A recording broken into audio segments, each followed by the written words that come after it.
এটাও কিন্তু set up করা হবে হাফ বৃত্তকারের ছাতার মতো রাম মন্দিরের আদলে। রুদ্রাক্ষে রুদ্রাণী 51তম পুজো বর্ষ শঙ্কর রুদ্রাক্ষ দিয়ে দিনহাটা আদর্শ ক্লাবের এবছরে তাদের নিবেদন জোড়া ঠাকুর বৌদ্ধ দিনহাটা বলরামপুর রোড দুর্গাপূজা কমিটি।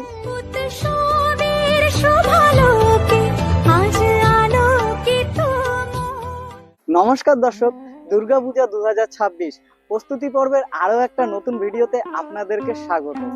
আর দর্শক, আজকে আমি আপনাদেরকে দিনহাটার কয়েকটি উল্লেখযোগ্য দুর্গাপূজা প্যান্ডেলের প্রস্তুতি কেমন চলছে সেটাই কিন্তু আজকের এই ভিডিওতে আপনাদের সামনে তুলে ধরবো। আর দর্শক, আজকের এই দিনহাটা পূজা প্রস্তুতি পর্বে সবার প্রথমে যে পূজা প্যান্ডেলে চলে আসলাম সেটি হলো দিনহাটা বলরামপুর রোড দুর্গাপূজা কমিটি বা দিনহাটা চড়ক মেলা মাঠের দুর্গাপূজার প্যান্ডেলের সামনে।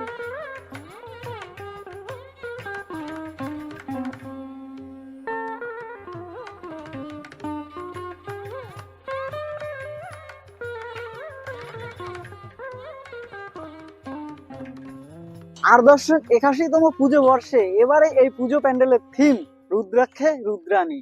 অর্থাৎ দর্শক, একটা খুবই সুন্দর দুর্গাপূজা প্যান্ডেল কিন্তু এবারে আমরা দিনহাটার এই চড়ক মেলার মাঠে দেখতে চলেছি। আর দর্শক, এই সুন্দর পূজা প্যান্ডেলটি দেখতে এবারে কিন্তু আপনাদেরকে আসতেই হবে দিনহাটা বলরামপুর রোড চড়ক মেলার মাঠে।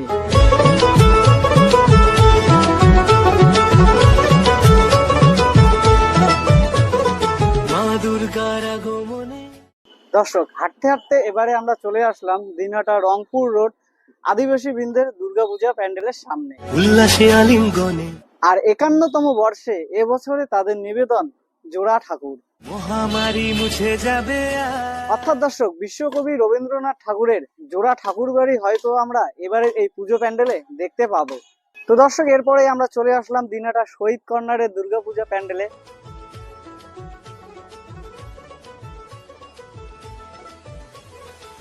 আর দর্শক, প্রত্যেক বছরের মতো এই বছরও দিনহাটা শহীদ কর্নার দিনহাটাবাসীকে কিন্তু একটা সুন্দর পূজা উপহার দিতে চলেছে।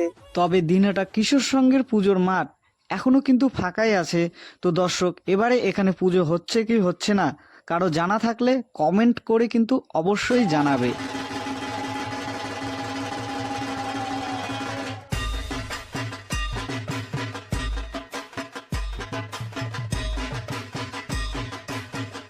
তো দর্শক, এরপরেই আমরা চলে আসলাম দিনহাটা আদর্শ ক্লাবের দুর্গাপূজা প্যান্ডেলে। আর দর্শক, 51তম পুজো বর্ষে এবারে কিন্তু এই আদর্শ ক্লাবের দুর্গাপূজা প্যান্ডেল মায়ানমারের কোনো প্যাগোডা বা বৌদ্ধ মন্দিরের আদলে কিন্তু নির্মিত হচ্ছে। আর দর্শক, দেখতে দেখতে কিন্তু সন্ধ্যা হয়ে আসলো, আর যার জন্য কিন্তু এই প্যান্ডেল সম্বন্ধে আর বিশেষ কিছু আপনাদেরকে জানাতে পারলাম না। এরপরে আর দর্শক, আমার দিনহাটা আরো যেমন বোর্ডিং পাড়া দুর্গাপূজা প্যান্ডেলের ওদিকে যাওয়ার কথা ছিল। তবে দর্শক, যেহেতু সন্ধ্যা নেমে আসলো তার জন্য হয়তো আজকে যাওয়া হবে না। তবে দর্শক, যতদূর শুনলাম বোর্ডিং পাড়াতে কিন্তু এবার রাম মন্দিরের আদলে দুর্গাপূজা প্যান্ডেল তৈরি করা হচ্ছে। তো দর্শক, আজকের ভিডিওটা এখানেই শেষ করছি। তো দেখা হচ্ছে আরো কোনো দুর্গাপূজা প্যান্ডেলের প্রস্তুতি ভিডিও নিয়ে। ততক্ষণের জন্য ভালো থাকবেন, সুস্থ থাকবেন, টাটা, বাই।